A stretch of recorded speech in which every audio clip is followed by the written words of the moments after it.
You're listening to a Mamamia podcast. Mamamia acknowledges the traditional owners of land and waters that this podcast is recorded on.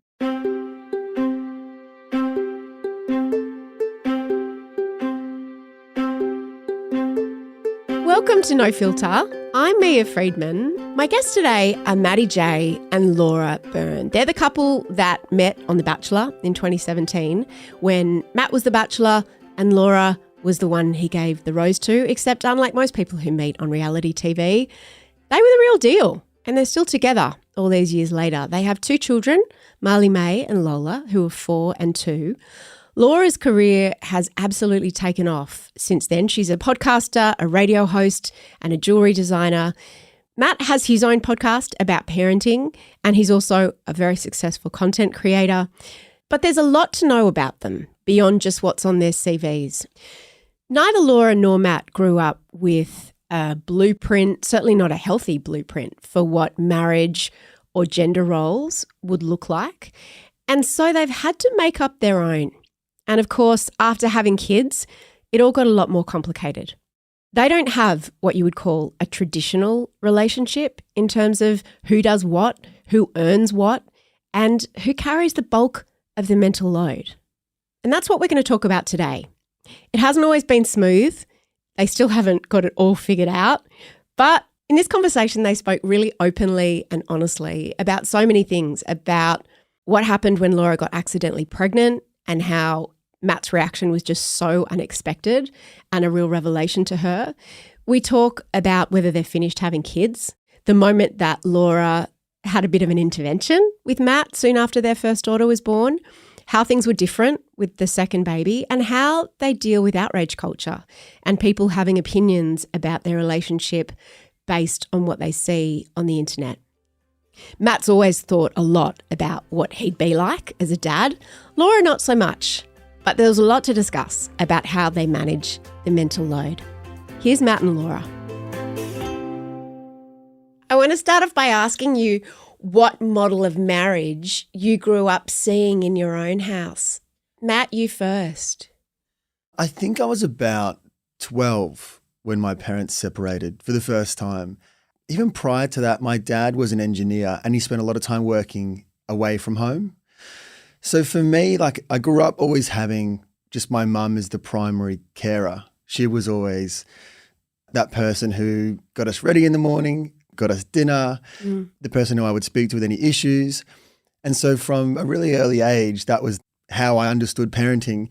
And then from 12, when they split, that's all that I knew until I was an adult. How many of you were there? I'm one of 5. Okay. Oh, that's a big load for your mum. Did she work outside the home as well? She was a teacher until she had a second child. And then she didn't go back to work until then my youngest, Tom, my youngest, our youngest, when he started school, she then went back to work. So she was a single mum of 5 kids and she was also a full-time teacher. And so your model for a marriage was of an absent father, essentially. Yeah. I think it's funny you said this, our child, Tom, because there's a big gap between the 3 oldest and then the 2 youngest. And I feel like even when you've described your childhood to me, that you guys really had to band together to help with the youngest as well. And your sister felt like she did a lot for the 2 youngest when they were really little. And that's kind of what happens in single parent households when you have so many kids and some of them are older and you've got really young ones in the mix as well. You always kind of have to help and you have to grow up a bit faster than what you kind of are expected. That's right, because we had Tom duty in our household. What was the gap between you and Tom? So Tom now would be, oh my goodness, I'm going to forget the details exactly. But so I'm 36, Tom would be 28. You're the eldest, he's the youngest? So I'm middle. So Adam he's now almost 40.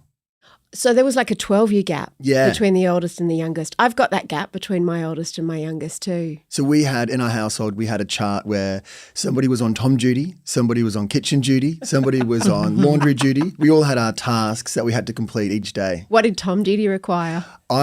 We had to put him to bed, read him a story, which was tough because Tom was a very hyperactive child. Wrangling Tom was the hardest of, I would do laundry duty any day of the week. Did you ever have to wipe it bottom or change a nappy?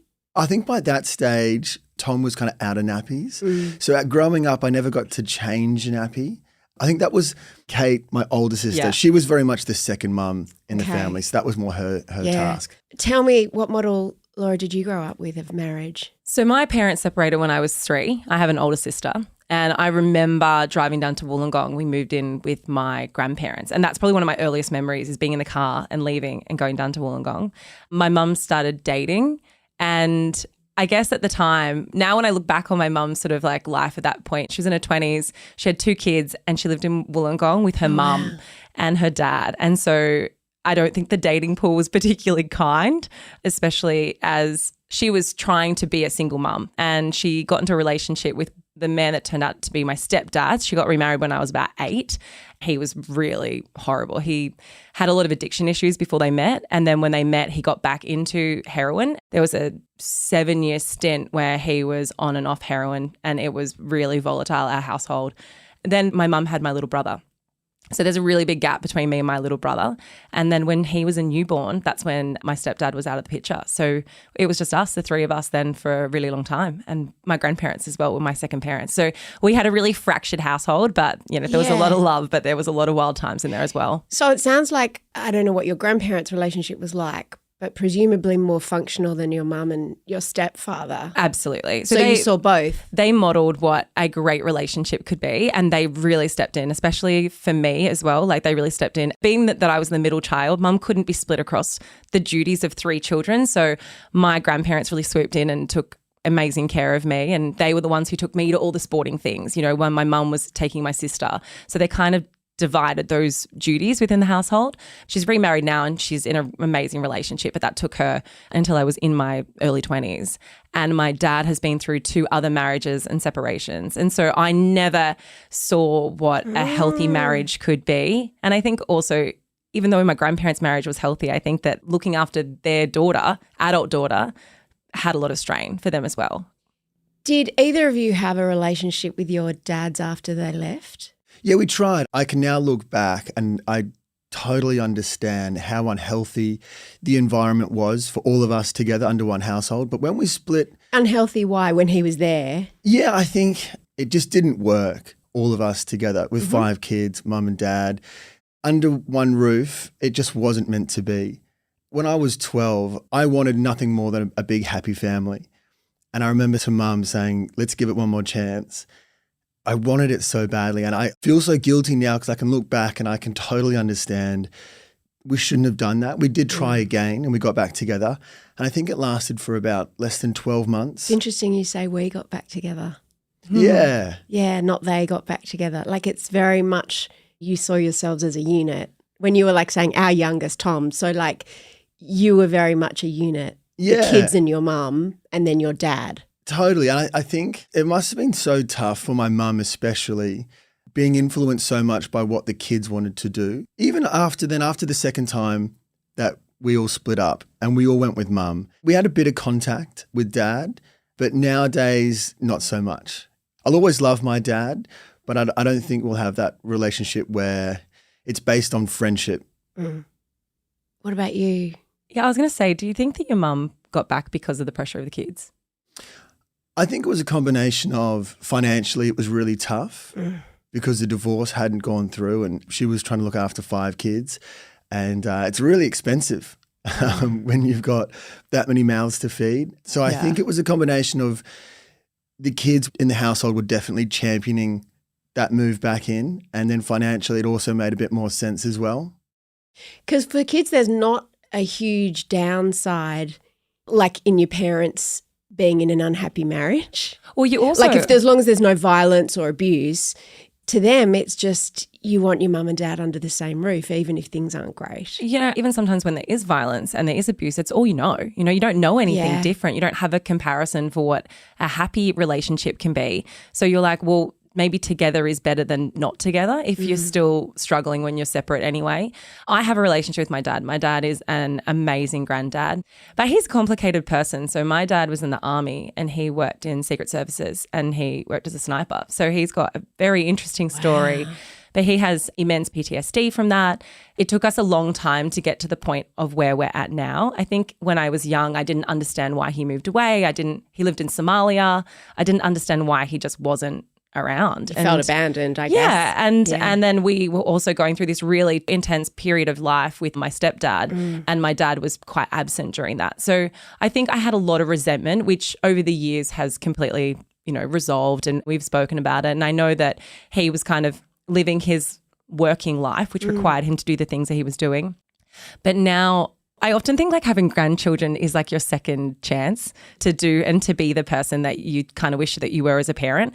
And so my dad, I know that deep down he has some regrets around how absent he was, whether that was his choice or whether it was because of work, but he's now really wants to be, involved in the kid's life. He messages me every day without fail, even if I'm not the one messaging back, which often it could go a week, he'll still it'll be this stream of text messages. Got a message because of the koalas on Magnetic Island yesterday. Actually, just giving me a quick update to show the kids. That's perfect. Yeah, so this is what he's like now. It's my relationship with him now is chalk and cheese to when I was a kid.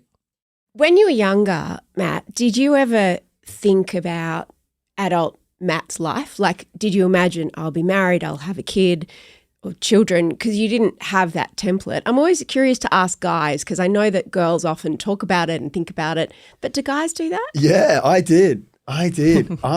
What did you imagine? I can never remember a time where I wasn't envisioning what I was going to be like as a dad, just from a young age. Like I just always wanted to have a family. I always wanted to have kids.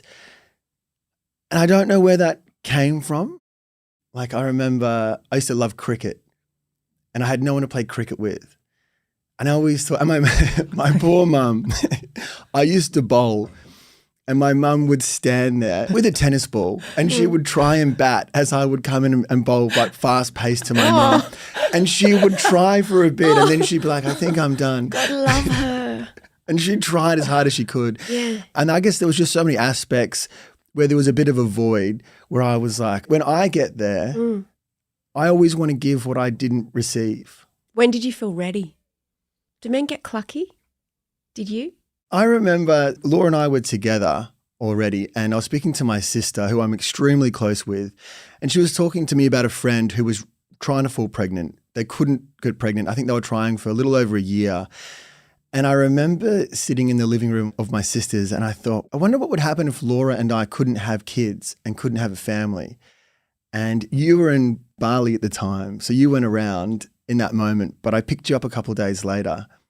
And that was when we found out that we were pregnant with a first. Yeah, I got in the car and I said, because it was an accident, and a surprise. How long had you been together? 9 months, maybe, not long. And I did not have.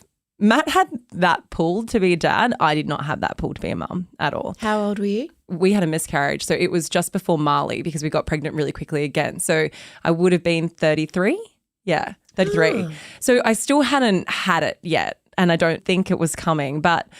This kind of for a bit of context in terms of how I thought that men would react to a surprise pregnancy. So my first relationship, which I was in for 6 years, he would always say, if you got pregnant, you have to have an abortion. Oh my goodness. And I just assumed. It's romantic. I know, right? Nice guy. Solid. Surprising it didn't work out. But I always just kind of assumed that if you came to someone with, I am pregnant, and it wasn't planned, that their reaction was always going to be negative, that their reaction was always going to be like, well, how did you let this happen? And so it was my fault. Wow. I remember I got into the car and said to Matt, I was like, I have something I need to tell you. And I was crying and he just looked at me and he went, you're pregnant, and then burst out laughing. And he was so happy. And then he called his mum straight away. And it dawned on me that I actually needed someone to be in my corner. I did want to have kids. I just needed to feel like I was a team because I didn't want to be my mum. I didn't want to have kids on my own. And that's what I had always been convinced, that being in a relationship means relationships end and you will end up doing parenting on your own. That was my vision of what a relationship was. I think in that moment in the car, I still had that aftertaste of what if we couldn't have a family? Because it was only a couple of days prior that thought was still being digested. And then when you said you were pregnant, I was just so happy. Yeah, you literally, and his mum knew before we'd even got back from the airport. And I was like, I don't know anything. I was like, let's except stop that into baby bunting. Let's pick some things up. Wow. So it was never a question of, it's only been 9 months. We did. We met on a reality show. How many legs does this have? I think we talked about it. Like, we had an honest conversation of like, is this the right thing to do at this point in time? Yeah. But also, you knew that we were set in a relationship and you knew that you wanted to have kids and you were like, sure, it's earlier than what we'd planned, but like, let's go for it. I ended up having a miscarriage at like 10 or 11 weeks after that.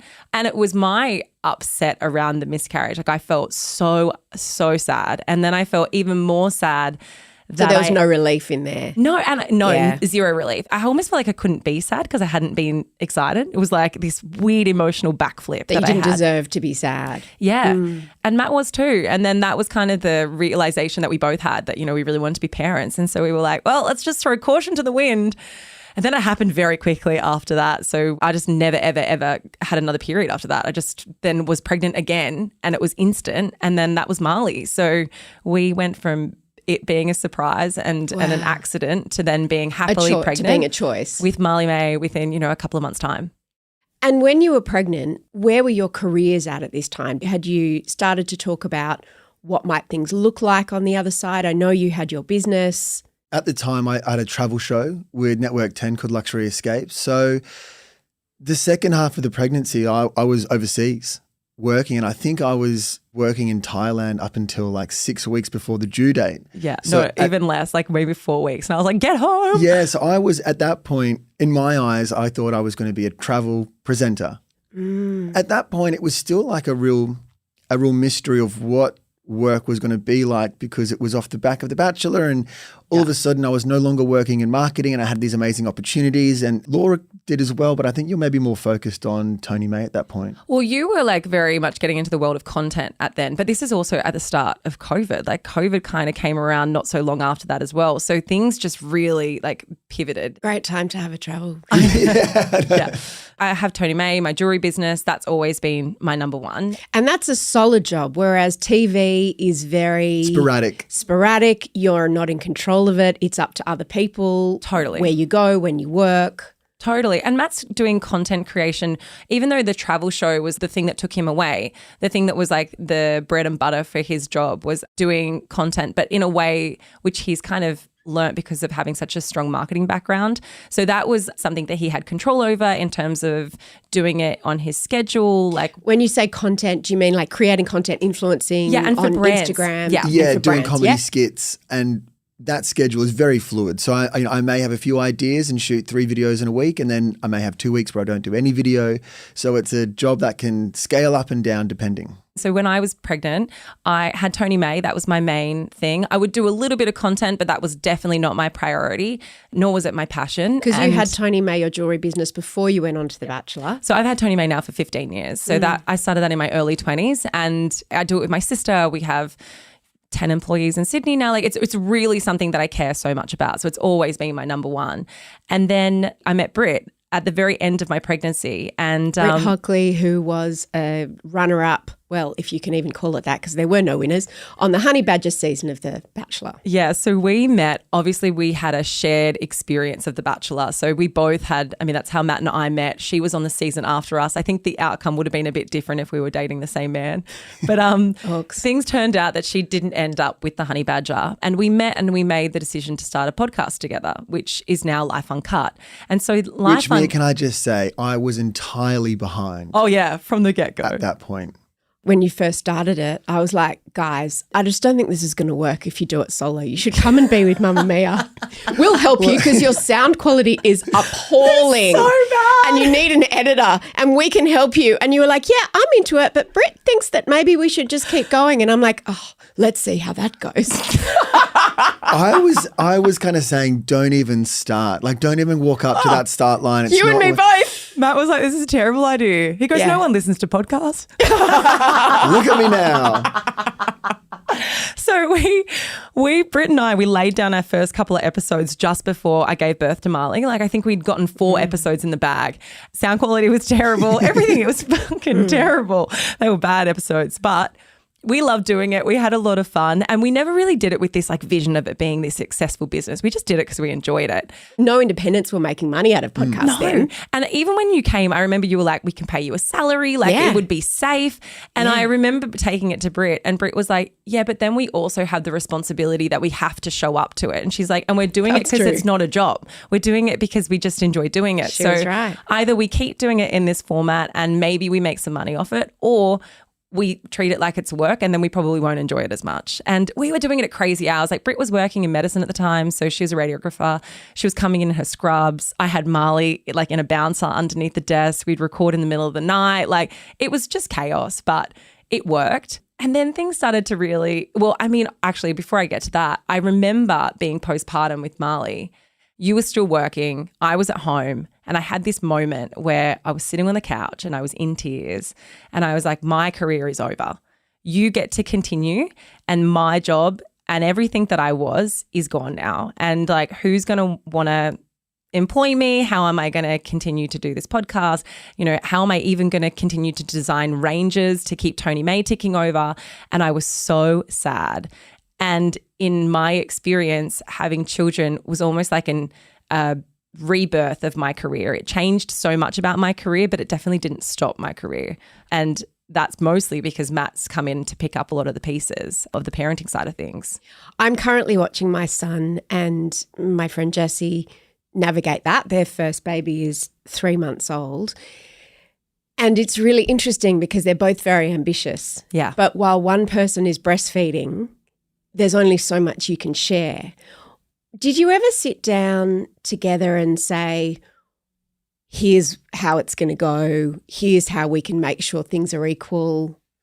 I think I'll be honest. I always talk about how much I wanted to be a dad, but I think in reality I was a bit shit to begin with. In what way? I think I fell into this trap in the early months when Marley was born where new bub was so attached to mum. And I felt like I was a little bit redundant. And I think in my head, subconsciously, I was thinking, when she's a toddler, that's when I will step up. I'll kick in a gear. And I can understand that. There was one, and obviously there's so much you should be doing around the house to be helping with the load. But I made the mistake of, I went to the gym, I went and had lunch with a friend. I then was gone for another hour and I came in the front door, also on the phone to another friend whilst Laura had been at home all day.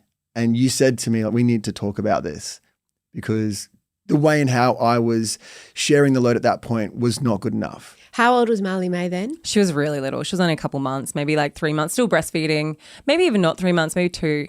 I remember very clearly because I was still working. The problem with the situation I had with Marley was when you run your own business, maternity leave doesn't not exist. Oh, yeah. And when you're responsible for paying other people's salaries, the job just can't stop because the ability to pay them, the ability to keep the lights on and the wheels turning kind of just dries up. So I had 2 weeks off. That was it. And then I was back at work and it was out of necessity. There was no one else who can do my role of design within Tony May. And that's just the way that business at the time was set up. So I was working, plus I was doing all of the mumming. And then it meant that, so for example, when Matt would take Marley, I would work. So there was zero time for me like to go to the gym. Not that I wanted to go to the gym, but just even to go outside and walk or to just look at your phone and mindlessly scroll Instagram. Exactly, which, you know, I think sometimes we feel guilty for doing those things, but like everybody deserves to either be able to work and parent, but then also have time that is completely their own that they don't have to justify. And I remember Matt coming home this day and I was like, when you're not working and when you don't have Marley, which is pretty much never, you get you. You get to do you. And I never get to do me at all and haven't since we had this baby. And I just saw something click. And it was so reassuring to me how amazing you took feedback because for a lot of people, I think that could be defensive or, you know. It was hard. It was like, because I was, you know, in that moment, I was like, oh my God, I'm being a shit dad. It was a tough pill to swallow because that was everything that I didn't want to be. Yeah. You definitely weren't a shit dad. You're being hard on yourself. But you Well, to be fair, I was going for some pretty long lunches. But I can see and I have experienced in those early couple of months, it's such an all-consuming physical experience, mind, body, everything for the mum, particularly if she's breastfeeding. Totally. And it does take fathers or the other parent some time to find their place, to find how they can be useful. Yeah. I think it's a confidence game as well. You can't overstate that we do get fed this idea that you're going to have this instant bond as a mother. Like you're just going to know what to do and you're going to be this, motherly just being with your child. So much of that purely comes from the time that you spend with them. And that was the thing I said to Matt. Matt was like, but you just know what you're doing. And I was like, I don't know what I'm doing, but I need to read. I need to learn because you're not. So that happens so early at the start of Marley. And I really I don't want to labor on those months because it was such a small period of our parenting experience. And Matt, he really understood that and he really took that feedback on. And over the last 4.5 years, our oldest is 4.5 now, that dynamic has shifted so much in our relationship. And it also came with Matt having the autonomy to try to do the things. And then at the start, Marley would be upset that she was with Matt and not with me. But that evolved so quickly. Because you're the A-team. Yeah, and then very quickly we became mutual A-teams. And then it was rewarding for Matt as well because every time he was with Marley, she wanted to be with him. She wasn't like, I want my mom, So that exposure and that consistent and even sort of time with your child is what allows that bond to be as strong with both parents. Quality time. Yeah. Matt, what did you change after that conversation? I think it was just having that understanding, as Laura put it, where she didn't have that downtime. She was always on. She was either being a mum or being a businesswoman. And I think it was just a case of sacrificing things in my life that were the sociable fun things. That no longer was a priority. And what was a priority was being there with Laura. And I think just offering a lot more to help. Because children are such, or especially newborns, are such creatures of routine. And it is a case of I would hold her for 30 seconds and she'd cry and I go, oh, back to mum. And then just persevering through that, I slowly moved my way up to more of an, not equal, but closer plate to where Laura was standing. And I stopped breastfeeding early. So I stopped breastfeeding at 4 months. I didn't enjoy it. And I also found that it meant that I was doing more and we weren't able to be equal. And so when it got to a point where Matt was able to feed Marley and help with that sort of thing, that was a game changer. Yeah. That I have no guilt around stopping breastfeeding early. Kids are fine. So by the time number 2 came along, was that a conscious decision to go again? Yeah, it was COVID. So we were in the midst Nothing of else to COVID. We were bored. We were Marley was so easy. Our first child, she was a really easy baby and she was a bit of a great sleeper. She was a great eater by that point in time. We were whatever, parenting. You also had time to have sex if she was a good sleeper. Totally. So we went round 2. We went round 2 really, really early. I think I was only not even 9 months postpartum. We went round 2. Wow. We got pregnant, but I had another miscarriage. So the gap would have been really close. And then I did get pregnant with Marley 9 months after. So Marley was she was really close. So Lola. The other one. I don't even know who my children are. I haven't slept, guys. No, but I knew exactly what you meant. yeah. So we had a miscarriage in between, but it was actually so early. And then we had a 9-month-old baby when we got pregnant with Lola. With Lola. Up next, Matt and Laura reckon the way that they were doing things really had to change for baby number 2. And they also tell me all about what people don't see just from looking at their socials.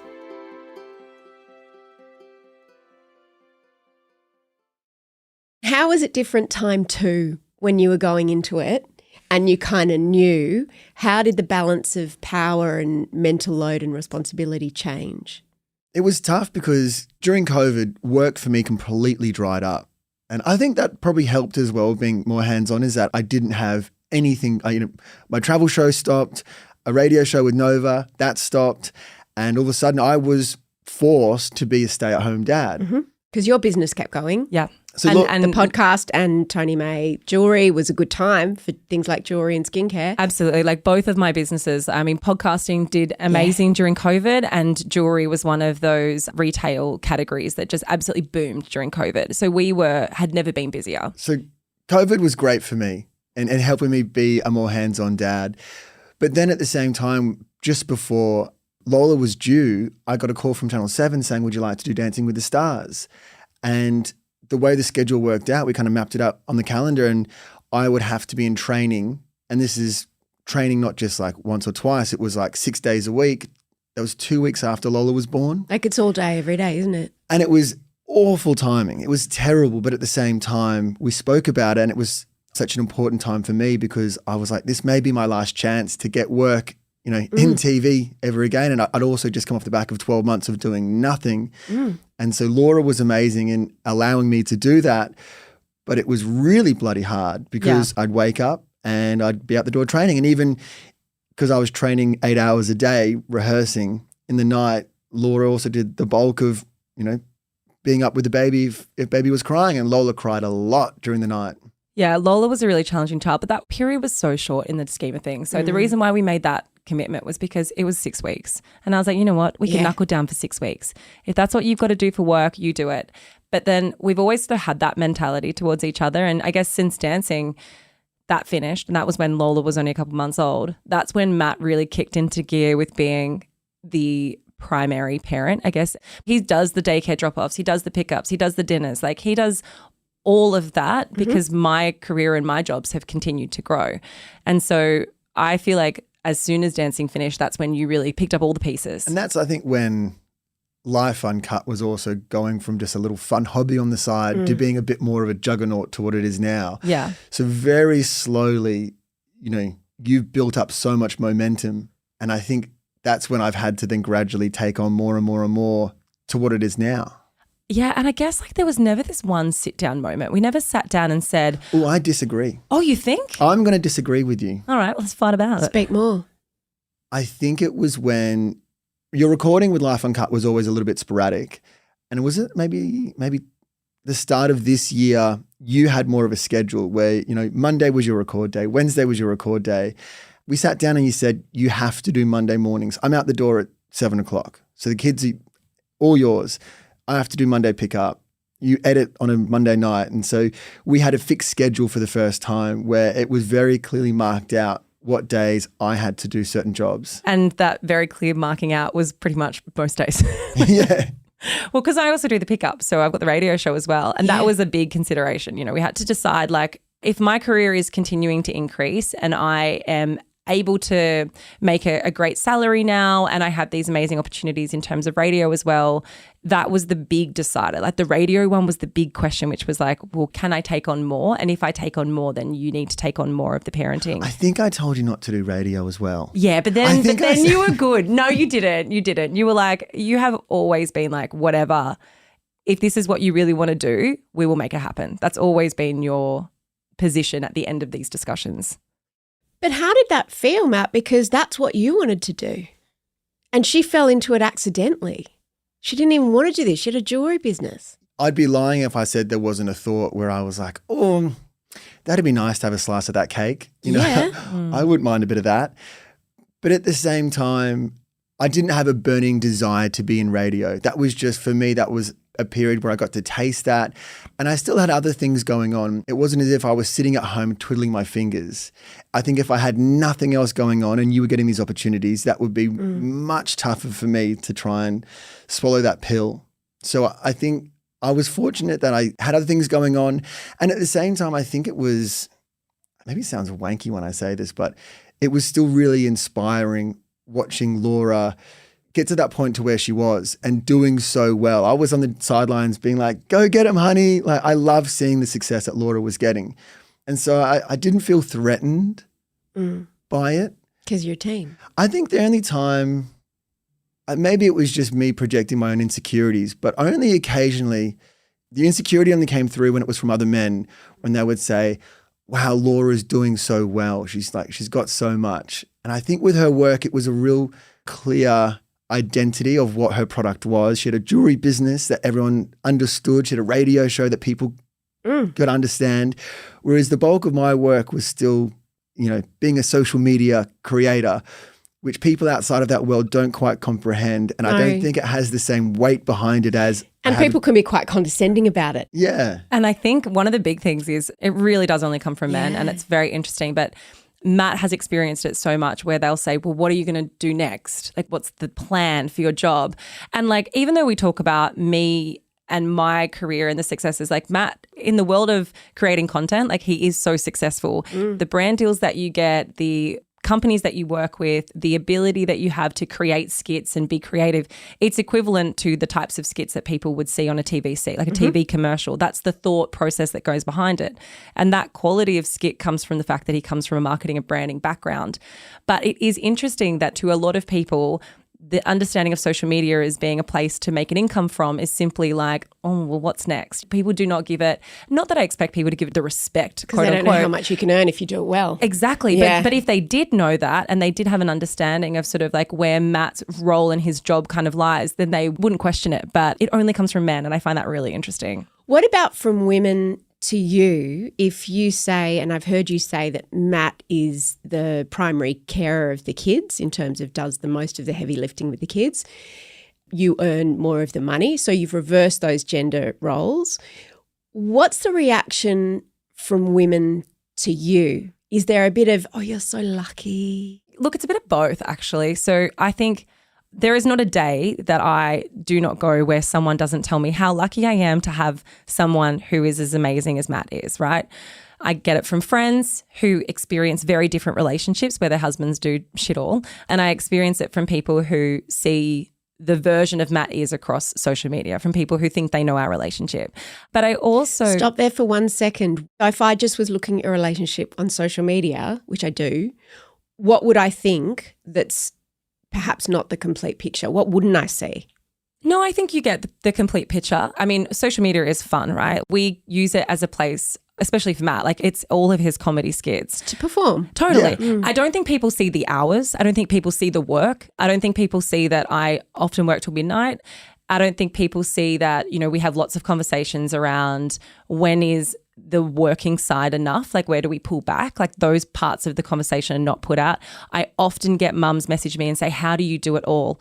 How do you run a business? How do you have the kids? And the thing is it's not possible to do it all. You either have to have amazing teams around you, or you do have conversations like we had last night where Matt's like, it's 11 o'clock at night and you're still working and I, you know, just wanted to have a chat to you tonight, but that didn't happen.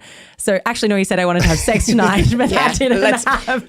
Let's define it. Chat. I want to chat with my body parts tonight. But you know, that's the I just want to talk, Laura. That's I just it. want to cuddle. Just maybe just a kiss. conversation. I want to ask about your day. Yeah. With my penis. But that's the side of it that people obviously don't see. The other thing that I do get, so I remember having a conversation on Life Uncut recently where it was during when I was doing Dancing with the Stars, and I said yes. You people are insane. I know, right? I said yes to doing it this year. I got the call up and they asked if I wanted to do it. Why did you say yes? Did you ask that question? Yes, Matt? many times. Why did you say yes to that? I think I justified that experience because I was like, I saw how much fun Matt had. I knew that it's such a moment in time to carve out for yourself because there's never a time where you can dedicate 6 hours of exercising a day, you know, and learning a completely foreign skill. Yeah. I love doing things that make me uncomfortable. I like learning new things, but it was definitely a selfish decision to do it. It was all for me. It wasn't for my family or for, you know, my career. It was just for a personal experience. And I definitely recognize that. But there was a moment when I was talking about it on the podcast and I said, I'm at the end of it now. I really miss my kids. I really am exhausted and I definitely bit off more than I can chew in terms of what I thought I was capable of. More than anything, I miss my children.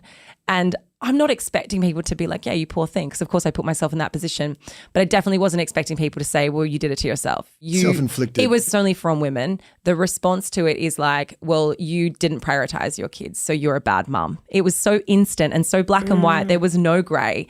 And I think Matt didn't get that. He didn't get that when he did Dancing with the Stars and I had a 6-week-old baby at home. Like, not one person said, why are you not at home with your baby? But my kids are 4 and 2. They have a dad who does everything, but I'm copying that as a mum. And it really highlighted to me just how there's a different expectation in what mums are supposed to want, I guess. How do you feel about work? I have this conversation with my husband too because I love work. I'm crazy for work. I just work all the time. There are times when he's like, will you ever stop? Like, when will you stop? Like, will we ever be able to retire or travel or have a different life? Is that a conversation that you guys have in your relationship too? We had it last week. Did you want to have sex again? Well, no, at this point, it was, what was the catalyst for the conversation? It was the worst time I was literally running out the door. I was walking down the stairs, about to head out the door to work. And you were like, I think we need to chat. It's because you were in the thick of prepping for the live show. Yeah. And it's just, we're at a point right now where I think this is the busiest you've ever been. You're about to go on tour. Yeah. And, we're a week away from the first show. And, as you would be, you're extremely stressed right now because there's just so much on your plate. And you're working late. And I was fine with that. But then in the morning, you were racing out the door. You had multiple meetings that day. And as you were leaving, I stopped you and I said, is this enough? And if it's not, when will it be enough? Oh. And, we're at a time right now. And maybe it's because when you come off reality TV, it's just drilled into you that you have 15 minutes and then it will fade. And we both have been lucky enough that we've extended that 15 minutes. So we kind of feel like we're on bide time. And, at any second, the rug will get pulled underneath us and they'll say, your time is done, goodbye. So I think we both feel like we still need to take anything that gets thrown our way. We never want to say no to any opportunity. But at the same time, I feel like Laura is running at a pace where she is sprinting nonstop and she's not at the point of exhaustion, but she's getting there. And I'm not saying to Laura, you need to stop. Far from it. I don't want her to stop, but you can just slow down a little bit. I feel like there's couples therapy now. Yeah, and it's very familiar to me too because I will say yes to, I want to tour out loud again and yes, I want to do that. And because my husband's the one that has to pick up the pieces when I am exhausted, the people closest to you get the arse end of you, right? So we will lift for work, but then we'll come home and we'll be awful. Well, that's just speaking for me. And so I'll just be like, yep, we'll tour out loud next year. Yeah. And he'll be like, just hang on a second, because when we get to next year and you have to do blah, blah, you will be shattered. Do you really want to do that? And I find it very hard to imagine that time. Totally. And I'm exactly the same. I see a lot. It's hard not to ride a wave.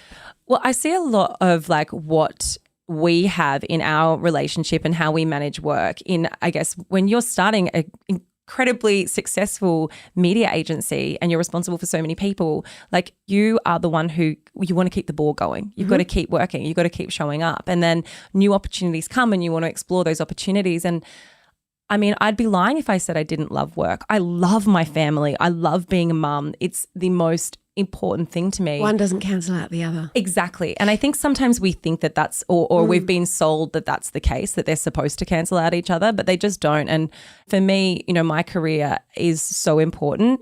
I know how it financially benefits my family, but also there does come a point where you start taking opportunities and you're not doing it because you need more of anything. You're just doing it because it's fulfilling. Doing those work opportunities are fulfilling and I love doing them. So for me, it's finding that happy medium to keep everybody happy, but still satisfying that thing, which is that what drives me is I love to work. I really enjoy it and it's important to me. At home, running the house, running the kids, who carries the bulk of the mental load? Matt does completely. And I couldn't answer that. I had to. I let her answer it. Yeah. It's definitely Matt. Matt has definitely turned into the one who does not just the pickups and stuff, but he does the scheduling, which I actually think is far more tedious. For people who don't have kids, explain what that means. So the scheduling is, the people who book the swimming lessons, the people who organise that the car needs to be serviced, the person who organises the pickups and whatnot for birthday parties or the ordering of the cakes. We have knows when the vaccinations are due. Yeah, takes the kids to the vaccinations, books in Dentist, with the appointments, haircuts. It's not the facilitating of the thing; it's the organisation that precedes the facilitating. That is the hardest part. It is the biggest workload and it is the part that predominantly falls on women to do. And often it is the dads that will execute. Yes, they might take them to the sport, but they haven't done any of the organising around getting the equipment for the sport or booking in the sport or speaking to the coach or all the other shit that goes with it that we all know. There's definitely been periods where it's fallen on me and there's definitely been periods where it's fallen on Matt. And at the moment in our parenting arrangement, that bulk falls on Matt at the moment. And so to be honest, it's also really fucking great that it does because it means that he has a very clear understanding of what it is that I was doing 2 years ago. I did everything. I did all the vaccination plannings, kids, blah, blah, blah, blah, blah. And so when you've done it yourself, you can really, really understand just how many hours go into that sort of process and why, especially mums who carry the whole load, they never can turn off. That's the things that you don't see on social media. Yeah, 100%. Marley got her vaccinations the other week, and obviously I'm not going to document that. And so I guess the difference is, if Laura's planning a live show, it's so easy for that to be documented on social media and so easy for people to react in a really positive way. And so then I guess a lot of the things that I'm doing, and not that I need to be thanked by my audience online, getting thanked by Laura is enough. But then sometimes there is that little hole, that little void that sometimes at moments you want it to be filled up. And that's why it's called a mental load, right? Because it's invisible Totally. to the outside world, but it's heavy. Totally. And sometimes when you want to get thanked by your kids, they absolutely waiting hate a you. long time. Yeah. Thanks for my vaccination, Yeah, Dad. totally. Really enjoyed that. Totally. And it really is. You get the arse end of the stick when you're the one who's doing all the kids. Yeah. It is thankless because as much as, it's wonderful to spend time with them and there's moments of just absolute pure joy. There's moments where you're like, I would love to be sitting down having coffee by myself right now whilst you're screaming at me because you don't want your hair brushed. How do you stop the resentment from building, Matt? Because often, in more traditional relationships, it's the woman that carries most of the mental load and resentment does creep in. And experts just say resentment is just so corrosive in any relationship. Yeah, I think Laura and I are really fortunate that we have such great dialogue, really good communication. And I think we're also really on the same page when it comes to conflict resolution. And last night was a case where it did just boil up and Laura was editing. I looked in the fridge at 9 o'clock at night. We didn't have any milk. We didn't have any cereal. And I thought, shit, we've got nothing for food in the morning. The dog needed to be walked. They needed to do a poo. The dishwasher was full. The laundry was also in the washing machine. Had been sitting there all day. And so whilst Laura sat there editing, I had to do all these things. And he did it really loudly though, which made it really hard. He stomped around the house. As I was putting the washing out, I slammed the basket on the floor and Laura was like, is something wrong? No, nothing. And it's annoying because, sometimes it's not right, but the internal monologue in my head at that moment was, you shouldn't be doing all these things. I absolutely should. I'm not saying that internal monologue is wrong. Yeah, but we've internalized these gender roles, haven't we, forever? So totally. They still exist. Totally. And it was Laura and I sitting down and having a conversation about the situation at hand and talking about the fact that this is short-term pain right now. Yeah. I think also when you work outside the home, there's a lot of external validation or recognition that you get. You literally win awards for your podcasts. You literally have people clapping you on the stage. But Matt, no one's clapping you for getting the milk or noticing that there's no milk. No one's clapping you for making sure the dog does a poo and then cleaning it up. And even though that's usually reversed in terms of gender, it's still the same, right? It's still that's where the resentment can creep in. A lot of your comedy, Matt, makes fun of those gender roles. And yet, does everyone get it? Do some people misunderstand what you're doing? Yeah, I think it doesn't matter what kind of skit that I'm doing. I think there's always going to be some person who interprets it the wrong way. And it doesn't matter how self-deprecating it is. There's always going to be, when you're talking to an audience of hundreds of thousands, there's always going to be one person at least who doesn't understand it and finds it offensive. There's more to my chat with Laura and Matt. I wanted to also ask them if they're done having babies. I ask everyone that. It's probably impolite or inappropriate, but they seemed open to the conversation and it was really interesting because they don't agree with each other. I think if we were going to have 3, I would have to make the sacrifice about work a bit and give a bit more. They also told me about how they deal with backlash on Instagram and what it means when people draw big conclusions about their relationship and their parenting style just from what they see on social media. Matt posted a comedy video recently of Laura being away and him reclining on the couch while his mum came over and did all the housework. And some people didn't like it. Initially, everyone was laughing. And all of a sudden, then the pendulum swung the other way and people were saying, this is disgusting. How dare you? Outrage culture, it works because it grows the people's platform who are outraged. If you are angry on Instagram, you will have people engage with your content longer. That's how the algorithm works. It prioritizes and it rewards outrage over any other emotion. You can listen to that episode right now by clicking the link in the show notes. The executive producer of No Filter is Kimberly Bradish, with sound production by Maddie Joannou. I'm Mia Friedman, and thanks for having me in your ears.